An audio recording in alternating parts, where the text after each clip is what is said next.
Արտակարգ իրավիճակներից լիարժեք խուսափել հնարավոր չէ, սակայն դրանցից միշտ մեկ քայլ առաջ լինելը կեսական նշանակություն ունի։ Հենց այս սկզբունքն է որդեգրել Փրկարար ծառայության Տավուշի մարզային փրկարարական վարչության բնակչության պաշտպանության բաժինը, որը 2025 թվականի արդյունքներով ճանաչվել է լավագույնը։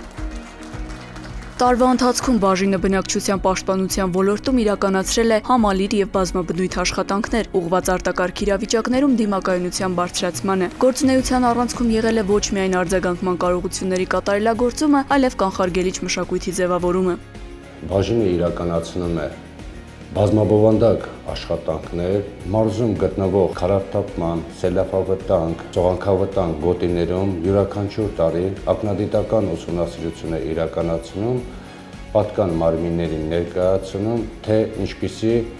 կանխարգելիչ միջոցառումներ պետք է իրականացվի։ Փրկարար ծառայության Տավուշի մարզային փրկարարական վարչության պետ Հայկ Սաղաթելյանը վստահեցնում է, որ լավագույնի կոչումը ոչ միայն գնահատանք է, այլև կարևոր խթան առավել պատասխանատու, որակյալ և արդյունավետ ծառայություն իրականացնելու համար։ Տավուշի մարզային փրկարարական վարչության բնակչության պաշտպանության բաժինը ճանաչվել է լավագույն իր առջև դրված խնդիրները լավագույնս կատարելու նվիրված աշխատանքի համար, եւ այս գնահատանքը շատ կարևոր է մարզային փրկարարական վարչության համար։ Այսպիսով աղետից մեկ քայլ առաջ լինելու սկզբունքը շարունակում է մնալ Տավուշի մարզային փրկարարական վարչության բնակչության պաշտպանության բաժնի աշխատանքային առաջնահերթությունը՝ ի նպաստ մարզի բնակիչների անվտանգության։